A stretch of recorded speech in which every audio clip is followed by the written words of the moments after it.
মুঘল আমলের এই রান্নাটা ইউটিউব দেখে ট্রাই করেছিলাম, খেতে এত মজা হয়েছিল, সবাই তো এটার ফ্যান হয়ে গেছে। এটা তো রান্নার সময় এত সুন্দর ঘ্রাণ আসে, সবাই তো প্লেট বাটি নিয়ে হাজির হয় এটা একটু চেখে দেখার জন্য। আর এভাবে তো মাংস রান্না করলে যেমনি সফট তেমনি জুসি হয়। পুরো ভিডিও দেখতে থাকেন, আশা করি আপনারও ভালো লাগবে, আর ভালো লেগে গেলে ভিডিওটা একটু শেয়ার করে দিবেন। আজকের রান্নার জন্য একটা প্যানে দিয়ে দিলাম 1 টেবিল চামচ পরিমাণ গোটা ধনে, 1 টেবিল চামচ পরিমাণ গোটা জিরা, সাথে দিয়েছি একটা স্টার আনিস, একটা কালো বড় এলাচ, তার সাথে দিয়েছি অর্ধেকটা জয়ত্রীর ফুল, আরও দিয়ে দেবো জয়ফলের সামান্য একটু, সেই সাথে দিয়েছি 10-12টা কালো গোলমরিচ। এবার চুলায় দিয়ে এটা বেশ ভালোভাবে 1 থেকে 1.5 মিনিট মতো ভেজে নেব। একেবারে কালো করা যাবে না, হালকা যখন এটা চটপট করে উঠবে তখন নামিয়ে ঠান্ডা করে এই যে ব্লেন্ডার জারে আমি কিন্তু গুঁড়ো করে নিয়েছি। আপনি চাইলে শিলপাটায়ও করে নিতে পারেন। এবার ওই একই ব্লেন্ডার জারে দিয়ে দেবো একটা টমেটো কেটে, তার সাথে দিয়েছি 8-10টা কাজু আর কাঠবাদাম মিলিয়ে, সেই সাথে দিয়েছি 1 টেবিল চামচ পরিমাণ কিশমিশ, তার সাথে 3টা কাঁচামরিচ আর সামান্য একটু পানি দিয়ে এই যে মিহি করে ব্লেন্ড করে নিয়েছি। এদিকে তো মাংসের সাথে সবগুলো মশলা রেডি করে নিলাম, এখন এটা মেখে নেব। আমি আজকে হাড় চর্বি সহ 1 কেজি পরিমাণ মাংস নিয়েছি। আর এখন তো এর মধ্যে দিয়ে দেবো স্বাদমতো লবণ, তার সাথে দিয়ে দেবো 2 টেবিল চামচ পরিমাণ আদা আর রসুন মিলিয়ে, সেই সাথে দিয়ে দেবো আগে থেকে ব্লেন্ড করে রাখা ওই যে ভাজা যে মশলাটা ছিল সেটা, তার সাথে দিয়ে দেবো টমেটো কাজু কিশমিশ বাটা, সেই সাথে দিয়ে দিলাম 2 টেবিল চামচ পরিমাণ টক দই, সামান্য একটু পানি দিয়ে হাত দিয়ে ফেটিয়ে নিয়েছি। এখন তো এটা বেশ ভালোভাবে মেখে নেব। 3-4 মিনিট সময় নিয়ে এটা আমি মেখে নিয়েছি। এবার ঢাকনা দিয়ে ঢেকে 1 ঘন্টার জন্য রেস্টে রেখে দিব। প্রায় 1 ঘন্টা পরে চুলায় একটা প্যানে দিয়ে দেবো 2 টেবিল চামচ পরিমাণ রান্নার তেল, তার সাথে দিয়ে দেবো 1.5 টেবিল চামচ পরিমাণ ঘি। এই রান্নাটা যদি ঘি আর তেল মিলিয়ে করা হয় তাহলে খেতে অসম্ভব ভালো হয়। আর মুঘল আমলের রান্না বলে কথা, ঘি তো থাকবেই, তাই না? এবার তো এর মধ্যে দিয়ে দিলাম এলাচ, দারচিনি আর তেজপাতা, সেই সাথে আধা কাপ পরিমাণ পেঁয়াজ কুচি দিয়ে বেশ ভালোভাবে এটা আমি লাল লাল করে ভেজে নেব। আমার কাছে তো এই রেসিপিতে মাংসের থেকে গ্রেভি খেতে বেশি ভালো লাগে, তাই কিন্তু আমি মশলার পরিমাণটা একটু বাড়িয়ে দিয়েছি। তো এখন তো ওই যে আগে থেকে মেখে রাখা মাংসটা দিয়ে এবার খুব ভালোভাবে এটা সময় নিয়ে কষিয়ে নিতে হবে।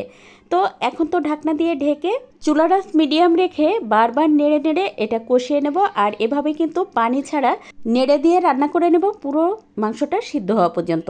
নিশ্চয়ই দেখেই বুঝতে পারছেন মাংসটা কিন্তু কষাতে কষাতেও বেশ খানিকটা পানি উঠে গেছে। আর আমি তো এই পানি দিয়েই পুরো রান্নাটা করব। চুলার আঁচ একেবারে লো করে দিয়ে আপনি চাইলে কিন্তু আধা কাপ বা 1 কাপ পানি দিয়েও এই রান্নাটা করে নিতে পারেন।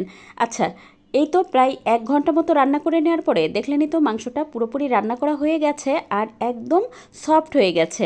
এখন তো নামানোর আগে রাজকীয় একটা ঘ্রাণ আসার জন্য দিয়ে দেব 1 চা চামচ পরিমাণ ঘি, 4টা কাঁচামরিচ, তার সাথে দিয়ে দেব সামান্য একটু পরিমাণ ধনেপাতা কুচি। এবার এটা নেড়ে নেব মাত্র 1 মিনিট, এতে করেই কিন্তু ঘ্রাণটা খুব ভালোভাবে মাংসের মধ্যে ছড়াবে। এই তো মাংস তো রান্না করা হয়ে গেছে। এখন তো আমার ঘরের ছোট সদস্য থেকে বড় সদস্য মাংসটা একটু চেখে দেখার জন্য এটা খেতে কেমন হয়েছে। সবাই তো বলেছে অসম্ভব মজার। আচ্ছা, আপনাদের সাথে তো এখনও এই রেসিপিটির নামই শেয়ার করা হয়নি। এটা হচ্ছে মাটন মুমতাজ। আমি যেহেতু গরুর মাংস দিয়ে করেছি তাই এটা বিফ মুমতাজ। বাজার থেকে তরকারি কেনার সময় যখনই এরকম কাঁচা মিষ্টি কুমড়ো পেয়ে যাই তখন তো কিনতে একদমই ভুল করি না। কাঁচা মিষ্টি কুমড়ো দিয়ে যখনই এই রেসিপিটি করে দিই তখন তো সবাই অনেক পছন্দ করে খায়। আর আমার ছেলেরও কোনো বায়না থাকে না, এভাবে কাঁচা মিষ্টি কুমড়ো যদি রান্না করে দেওয়া হয় সে আর কিছুই চায় না, এটা দিয়েই খেয়ে নেয়। দেখতেই পেলেন একটা কাঁচা মিষ্টি কুমড়ো অর্ধেকটা পরিমাণ খোসা সহ কেটে নিয়েছি। এখন রান্নার জন্য চুলায় একটা প্যানে 1/4 কাপ পরিমাণ সরিষার তেল দিয়ে তাতে দিয়ে দিলাম গোটা জিরা ফোড়ন, সাথে দিয়েছি 2টা পেঁয়াজ কুচি দিয়ে 3-4 মিনিট রান্না করে নেব। পেঁয়াজটা যখন নরম হয়ে গেছে দিয়ে দিলাম 1 টেবিল চামচ পরিমাণ আদা রসুন বাটা, তার সাথে দিয়েছি 1 টেবিল চামচ পরিমাণ শুকনো মরিচ বাটা। 4-5 মিনিট মশলাটা একটুখানি পানি দিয়ে কষিয়ে নিয়ে দিয়ে দিলাম স্বাদমতো লবণ, তার সাথে দিয়েছি 1 চা চামচ পরিমাণ হলুদ গুঁড়া, আধা চা চামচ পরিমাণ ধনে গুঁড়া, আধা চা চামচ পরিমাণ জিরা গুঁড়া। এবার মশলাটা খুব ভালোভাবে 5-6 মিনিট সুন্দর করে কষিয়ে নেব।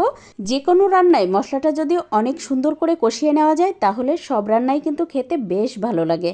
তো এখন তো এর মধ্যে দিয়ে দিলাম আগে থেকে কেটে ধুয়ে পরিষ্কার করে রাখা কতগুলো চিংড়ি মাছ, তারপর এই যে মশলার সাথে খুব ভালোভাবে কষিয়ে নেব। একটু সময় নিয়ে কষিয়ে নেবেন, এই 7-8 মিনিট সময় নিয়ে কষিয়ে নিলেই হবে। এতে করে মশলাটা চিংড়ি মাছের মধ্যে খুব ভালোভাবে ঢুকবে। সাথে দিয়ে দিলাম 2টা কাঁচামরিচ মাঝখান থেকে ফালি করে। আরও 1 মিনিট মতো রান্না করে নিয়ে এই পর্যায়ে দিয়ে দেবো আগে থেকে কেটে ধুয়ে পরিষ্কার করে রাখা খোসাসহ মিষ্টি কুমড়া। তারপর তো এর সাথে আরও 4-5 মিনিট খুব সুন্দর করে কষিয়ে নিতে হবে। আর যেন নিচে লেগে না যায় সেটা কিন্তু খেয়াল রাখবেন, বারবার তাই নেড়ে দিতে হবে। এখন তো ঢাকনা দিয়ে ঢেকে 5-6 মিনিট সুন্দর করে কষিয়ে নেব। আর মাঝখানে 2বার কিন্তু আমি নেড়েও দিয়েছিলাম। এই তো প্রায় 6 মিনিট মতো কষিয়ে নিয়েছি। এখন তো আরও একটু নেড়ে দেব। আর এই পর্যায়ে দিয়ে দেব 2 কাপ পরিমাণ পানি। আমি যে কাপটা মেপে পানি দিয়েছি এই কাপটা কিন্তু বেশ বড় ছিল, তাই এই কাপেরই আমি 1.5 কাপ পরিমাণ পানি দিয়েছি। আপনি কুমড়োর পরিমাণ বুঝে কতটুকু ঝোল রাখতে চান সেই বুঝে পানি দিয়ে দেবেন। ঢাকনা দিয়ে ঢেকে চুলাটা ছাই রেখে প্রায় 7-8 মিনিট আমি রান্না করে নিয়েছি। যেহেতু কুমড়োগুলো একটু বড় করে কেটে নিয়েছি তাই তো সিদ্ধ হতে একটু সময় লাগবে। তো এখন তো এর মধ্যে দিয়ে দিলাম আরও 4-5টা কাঁচামরিচ, এতে করে ঘ্রাণটা খুব সুন্দর ছড়াবে। আর এবার তো ঢাকনা দিয়ে ঢেকে আরও 7-8 মিনিট রান্না করে নেব, যেন সব কিছু খুব ভালোভাবে সুসিদ্ধ হয়ে যায়। এই তো প্রায় 7-8 মিনিট রান্না করার পরে কুমড়োগুলো প্রায় 90% মতো সিদ্ধ হয়ে গেছে। এই পর্যায়ে দিয়ে দেবো 1 চা চামচ পরিমাণ ভাজা জিরার গুঁড়া। তারপর আবারও ঢাকনা দিয়ে ঢেকে আরও 2-3 মিনিট রান্না করে নিয়েছি। আর এই তো দেখতেই পাচ্ছেন আমার তো মিষ্টি কুমড়োটা সুসিদ্ধ হয়ে গেছে আর রান্নাও প্রায় কমপ্লিট হয়ে গেছে। এখন তো চুলা বন্ধ করে দিয়ে নামানোর আগে দিয়ে দেবো বেশ খানিকটা পরিমাণ ধনেপাতা কুচি। এবার ঢাকনা দিয়ে ঢেকে রেখে দেব চুলাটা বন্ধ করে। আর এই তো দেখতেই পাচ্ছেন আমার রান্না তো হয়ে গেছে। আর এই মিষ্টি কুমড়োর তরকারিটা কী পরিমাণ লোভনীয় দেখাচ্ছে। আচ্ছা, অনেকেই আছেন কচি মিষ্টি কুমড়োর খোসাসহ রান্না করেন না, তারা চাইলে কিন্তু খোসাটা ফেলে দিয়ে এই রান্নাটা করে নিতে পারেন, সেটাও খেতে অনেক বেশি মজা হয়। আর বাসায় মেহমান আসলে এভাবে মাছ রান্না করে দিবেন, দেখবেন মাংস থেকে মাছই বেশি পছন্দ করে খাচ্ছে। তাছাড়া এই মাছটা এভাবে যদি রান্না করা হয় সাদা ভাত, পোলাও অথবা খিচুড়ির সাথে খেতে অনেক ভালো লাগে। আশা করি আজকের রেসিপি আপনাদের সবার ভালো লাগবে আর নতুনদের তো অনেক কাজে লাগবে, তাই ভিডিওটা অবশ্যই শেয়ার করে রেখে দেবেন। এতে করে যখনই আপনি এই রেসিপিটি করতে যাবেন তখন তো একটু দেখে নিতে পারবেন। আজকের রান্নার জন্য একটু মশলা বেটে নেব। তার জন্য এখানে নিয়েছি 2 টেবিল চামচ পরিমাণ লাল সরিষা, চাইলে হলুদ সরিষাও নেওয়া যায়। সাথে দিয়েছি 2টা কাঁচামরিচ, তার সাথে 3টা কাজু বাদাম দিয়ে একেবারে মিহি করে বেটে নেব। চাইলে আপনি ব্লেন্ডার জারেও এটা ব্লেন্ড করে নিতে পারেন। এবার মাছটা ভাজার জন্য চুলায় একটা প্যানে 1/4 কাপ পরিমাণ রান্নার তেল দিয়ে দেব। তেলটা খুব ভালোভাবে গরম হয়ে গেলে এবার এর মধ্যে দিয়ে দেব আগে থেকে লবণ হলুদ মেখে রাখা কাতলা মাছ। আর হ্যাঁ, মাছ ভাজার আগে তেলটা কিন্তু অবশ্যই খুব ভালোভাবে গরম করে তারপর মাছ দিবেন, তা না হলে কিন্তু প্যানের সাথে মাছ লেগে যাবে। তো 5-6 মিনিট সময় নিয়ে মাছটা একদম লাল লাল করে ভেজে নেব। এই তো লাল লাল করে যখন মাছটা ভাজা হয়ে গেছে এবার তো তেল ঝরিয়ে একটা পাত্রে তুলে নেব। আমার ছেলে খুব একটা মাছ খেতে চায় না, আমি মাঝে মধ্যে এভাবে রান্না করি, ও অনেক পছন্দ করে খায়। বাকি তেলের মধ্যে দিয়ে দিলাম তেজপাতা আর আধা চা চামচ পরিমাণ গোটা জিরা ফোড়ন।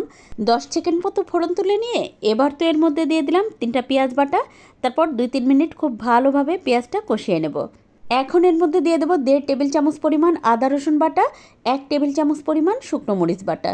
ঝালটা আপনি আপনার পছন্দ মতো দিয়ে দেবেন, আপনি কতটুকু ঝাল খেতে পছন্দ করেন সেই বুঝে কিন্তু কাঁচা পাকা মরিচ দিয়ে দিতে পারেন।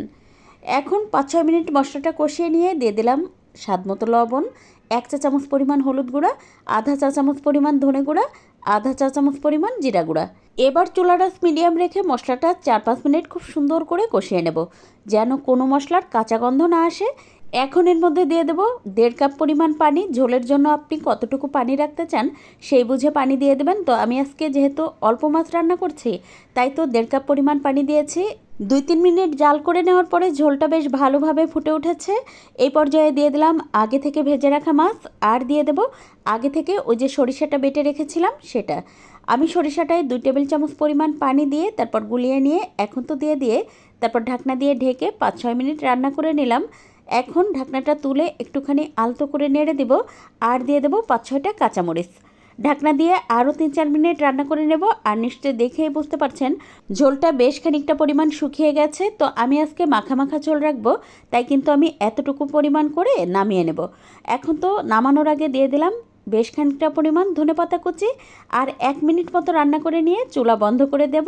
ধনেপাতা দিয়ে ঢাকটা দিয়ে ঢেকে রেখে দেবেন, এতে করে ধনেপাতার যে ঘ্রাণটা সব কিন্তু মাছের মধ্যে খুব ভালোভাবে ছড়াবে। তো এই তো দেখতেই পাচ্ছেন আমার তো মাছ রান্না করা হয়ে গেছে। আর এভাবে যদি আপনি মাছ রান্না করে কোনো মেহমানকে খাওয়ান, দেখবেন মাংস ছেড়ে মাছই অনেক বেশি পছন্দ করে খাচ্ছে। আজ এ পর্যন্ত, কাল আবার নতুন কোনো ভিডিও নিয়ে দেখা হবে ইনশাল্লাহ। সে পর্যন্ত সবাই ভালো থাকবেন, সুস্থ থাকবেন। আল্লাহ হাফেজ।